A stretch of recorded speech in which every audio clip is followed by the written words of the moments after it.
I'm Melissa. Hi, I'm Jillian. Hi, I'm David. And together we're DISventures.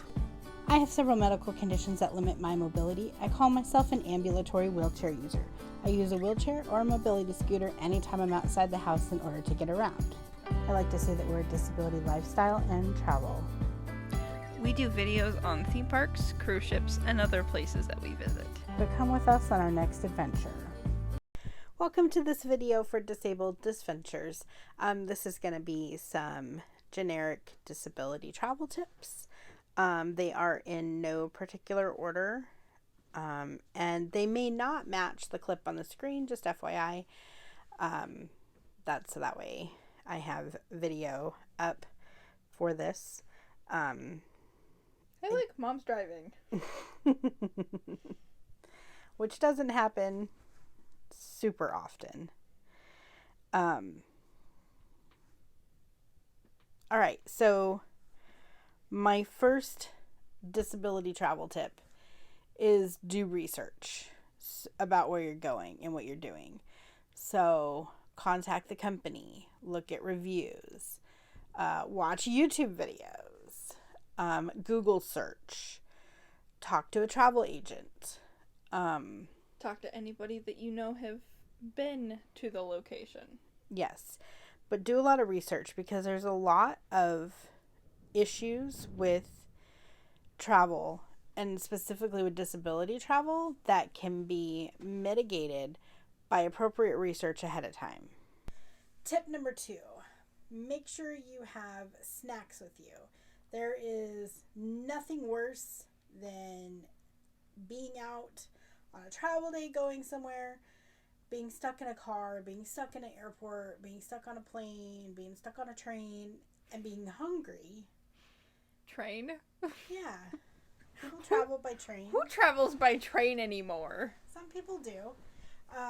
But there's nothing worse than being stuck somewhere and being hungry. And not having snacks. Yeah, so I'd go crazy. Always bring snacks with you. I try to make sure I have some protein snacks like nuts or beef jerky, and I also try to make sure I have some carbohydrate or sugar snacks like chips or crackers, possibly some fruit with me, depending upon where you are. Cosmic brownies. And then we do try to have some snacks that are special for the people, like Jillian with her brownies, David with his oatmeal cream pies, which with my licorice. Which the oatmeal cream pies have been dubbed oatmeal breakfast sandwiches. So if you ever hear us refer to oatmeal breakfast sandwiches, that's what we're talking about, just for future reference. But yes, it's always good to have snacks with you because being hangry, being just hungry, having stuff go wrong, having a snack can sometimes be the difference between a horrible day and we've had problems, but it's been okay, we can handle it type of situation. My next tip is hydrate. Have water with you. Have something to drink with you. Stay hydrated. There's nothing worse, especially on a travel day, than being dehydrated and feeling yucky because you're dehydrated. So if you're going to go on an airplane, make sure you hydrate the day before and the day of really well, because air travel can really take a lot out of you, especially if you're someone that has a lot of medical problems or disabilities. It can be a lot. Being in a car can dehydrate you. If you're drinking a lot of caffeine dehydrates you. If you're eating a lot of salty stuff, it can dehydrate you. And we all know when we're traveling, good eating isn't always something that we can do. Sometimes you're stuck with grabbing McDonald's or another fast food item or something in an airport that's maybe not the best thing that you can get. I see no issues with chicken nuggets from McDonald's. You're like, if you could, you'd live off of pizza and McDonald's chicken nuggets. That is true. I think she would.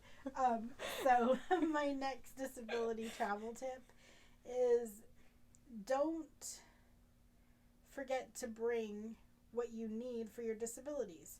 So when I just... Inhaler. Yes, somehow I forgot my inhaler when we went on those last 2 cruises. I don't understand how. I could have sworn it was in my purse. It ended up in the car. It got left in the car.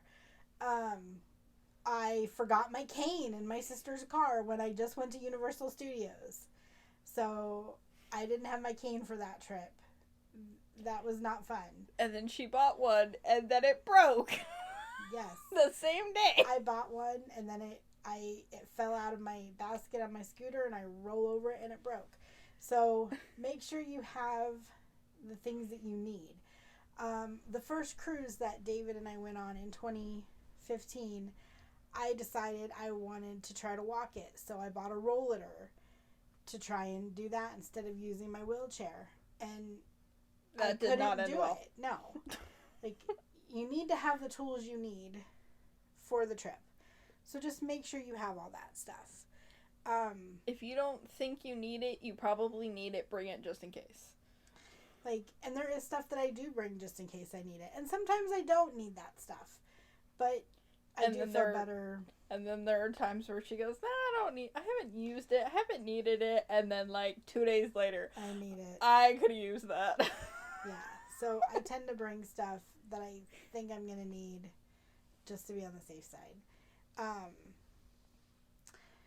My next travel tip for people with disabilities is be patient, because it always takes us longer to do things than it takes able-bodied people. And so you just need to bring your patience with you. Just getting through the airport takes me longer. And just getting situated to even get on the plane takes me longer, and I walk very slowly. So, when we go to get off the plane, I tend to wait until everyone else is off. Number one, because normally I'm waiting for my wheelchair or mobility scooter. Or I'm waiting for them to bring me a wheelchair or mobility scooter. And there have been a few times when they've been there waiting for me, right when we get there. But more times than not, everyone's off the plane. I'm finally getting off, and they're coming down the ramp with my wheelchair. They're not ready for me. So,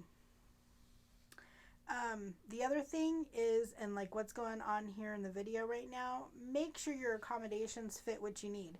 When we went to Disney World last year, I accidentally booked hearing accessible, not wheelchair accessible, as one of our rooms. I wasn't paying a whole lot of attention to what it said. I just saw accessible and accidentally booked hearing accessible. And then she asked me and Dad to bring both scooters that we were renting upstairs into the room. Okay. So we didn't end up doing that. We ended up leaving the one scooter outside, which ended up being fine. But always double check that your accommodations match what you need with your disability. And Disney does have shower chairs, as an FYI. They do. And the thing I love about cruise ships is they all have wheelchair accessible rooms, and they're very accessible. And their shower chairs are built in. And, a lot of room to have the wheelchair to be able to get in and turn around and everything. And it works for mobility scooters as well. So that's me messing with trying to get the key out of the envelope because Carnival's mean like that. So just make sure your accommodations are going to meet whatever need you have for your disability. Also, keep in mind that a lot of hotels now and the cruise ships will provide sharps containers. Sometimes they'll have shower chairs if they're not built in that you can get. So just always check with where you're going. Thanks so much for watching. Have a great day. Be sure to hit that like and subscribe and click the bell icon to be notified when we upload a new video or go live. You can find us on Facebook, Instagram, Twitter, TikTok, and Pinterest. You can support us on our Patreon. We have tiers starting at $1 per month. Thank you for all your support. If you want to see more, click the video in your right-hand corner.